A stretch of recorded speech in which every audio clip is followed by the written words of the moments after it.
Right.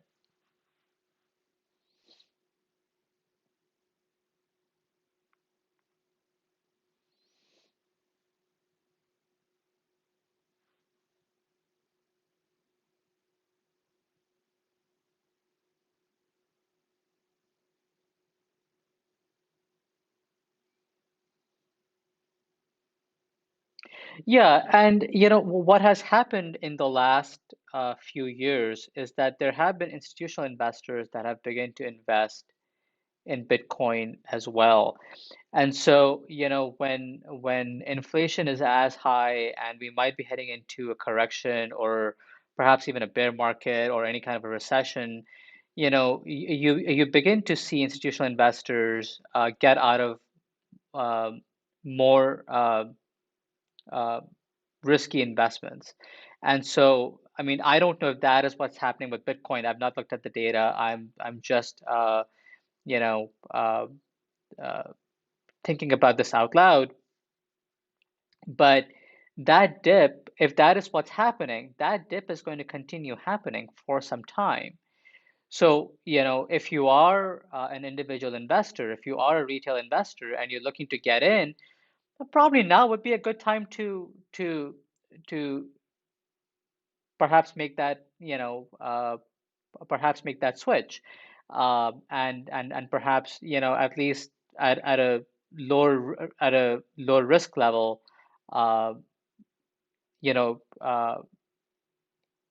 dabble a little bit into it, because things that go down ultimately will go up. But if you are betting your country's future on this, it perhaps not a wise move because uh, countries have bills to pay, right? And you might have,